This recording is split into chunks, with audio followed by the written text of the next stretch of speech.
دي مربى دي اهو، طالع زبده مربى. صباح الفل عليكم. النهارده بقى يا جماعه جاي اعمل لكم الحاجه اللي اتطلبت مني 100,000 مره، الفسيخ. هقول لكم على كل اسرار الفسيخ، وهو حد يفهمك ان في اي حاجه صعب تتعمل في البيت، كل حاجه سهله تتعمل في البيت. الفسيخ يا جماعه ما فيهوش اي حاجه غير سرين اتنين بس، ومش هتتوقعهم. تخيل ايه بقى هما؟ اول حاجه السمك يكون طازه جدا. كل الناس بتقول لك فسيخ بقى وبتاع يبقى باي سمك، لا ده لازم يبقى السمك طازه جدا لدرجه انه حتى ما اتحطش في التلج، ولازم يتعمل ببوري المزارع، ما ينفعش بوري بحر. أنا جربت كتير عملت بوري بحر بيطلع مر. تاني سر في الفسيخ هو النظافه. تخيل لازم يبقى المكان اللي بتشتغل فيه نضيف، وايدك حتى مغسوله كويس جدا، ومفيش اي دبانه اي بكتيريا هتتنقل من ايدك، او لو دبانه بس وقفت على الفسيخ اثناء ما انت بتعمله راح كل الفسيخ اللي انت عامله. اول حاجه بنجيب السمك زي ما قلت لكم طازه، بنفتح عليه الميه الجاريه، بنغسله كويس قوي، وبنفتح كده بايدينا الخياشيم، وطبعا ايه والحنفيه شغاله. انا عملته طبعا اختصارا للوقت عشان ننجز. الميه بتبقى نازله هنا، وانت بتقعد بايدك كده بتقعد تدعك تدعك تدعك تدعك. بعد ما غسلناهم زي كده بالظبط، وقبل ما نسيبهم ينشفوا في شويه حاجات بنعملها كده تريكات عشان نخلي الجسم زي البلدي بيقولوا ايه يحل من بعضه. بتمسك من هنا ومن عند الراس. اسمع الصوت ده بقى، سمعت؟ بعد ما طلعت السلسله زي ما انتوا شفتوا تبتدي ايه بقى؟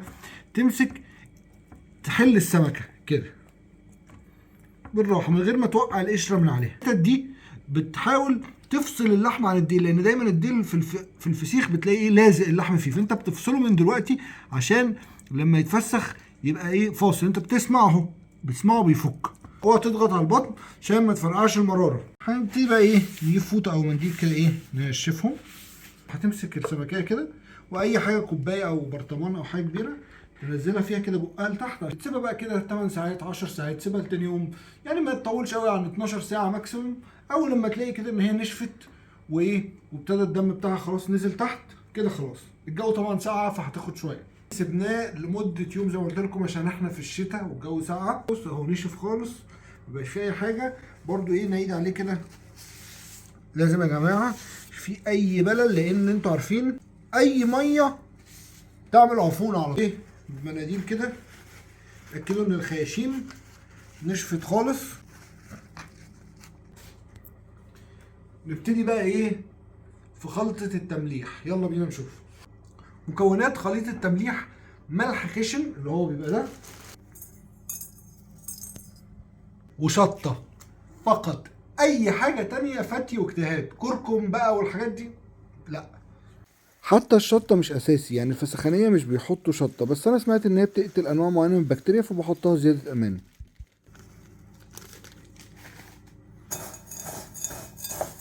ادي السمكه بتمشي على جسمها، طبعا هو مش هيثبت يعني، بس بتمشي كده على جسمها من ناحيتين. تيجي في الخياشيم تحط شويه، مش لازم تكبس يعني، هو شويه كده وشويه كده. حلو. ممكن تعملهم كلهم في كيس واحد، وممكن تعمل كل واحده في كيس لوحدها. اي كيس بقى عندك انت هتلبسها كيس كتير. اهم حاجه الفكره في الكياس انك احنا مش عايزين اي هواء يخش لها، لان اي هواء هيعمل بكتيريا، فانت بتقفلها بقى ادي كده اهو. تحط عليها ملح ويبقى ناحيه الراس وفوقيها كده اهو. ادي اول كيس، وتفضي منه الهواء كويس قوي اهو. تلبس واحد العكس. ومهم برضو تحط عند الديل شويه ملح، وبرضو تفضي كل الهواء منه، وهكذا بقى. وممكن كمان تلفه بستريتش لو انت عايز. اهم حاجه ان ما يبقاش داخل له هواء.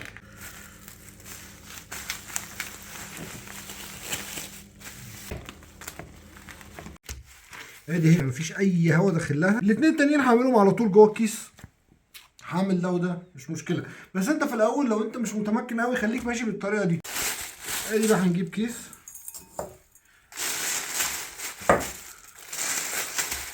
ادي الاثنين التانيين اهو اللي جهزتهم.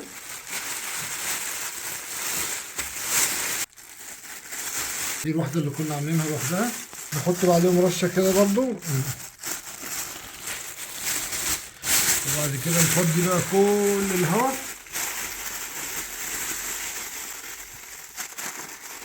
حط بقى الكيس ده جوه كيس جوه كيس جوه كيس ونقفل كويس. تمام.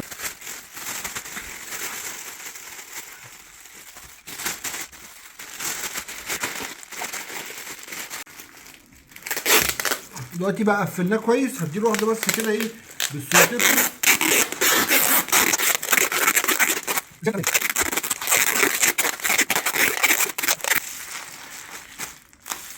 كده يا معلم. جاهز معانا. هتجيب علبه زي دي والطرد بتاعنا هتحطه كده وتحط عليه اي حاجه بوزن، مش عايز بقى كيس رمله، ده كيس رز مثلا اهو كده عشان ايه تضغطه عشان الشرش بتاعه ينزل بسرعه. تحط التاني كده، اوعى تضغط جامد قوي تفرقع بطنها لو فرقعت مشكله. بعد كده اهو وجاهز معانا. هنقعده قد ايه؟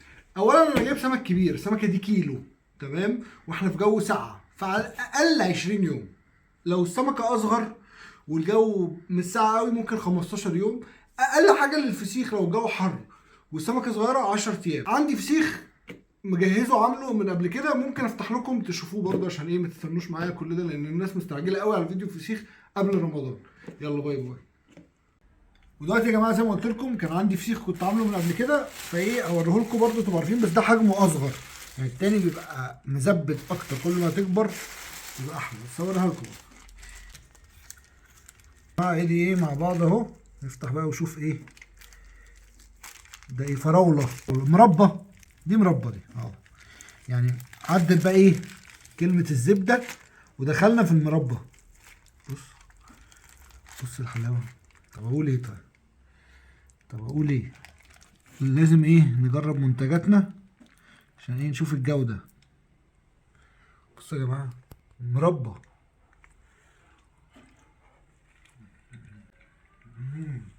الله الله. ايه هطلع دلوقتي البصل الاخضر وبتاع، بس ايه قبل ما اطلعه شوية ليمون كده حلوين.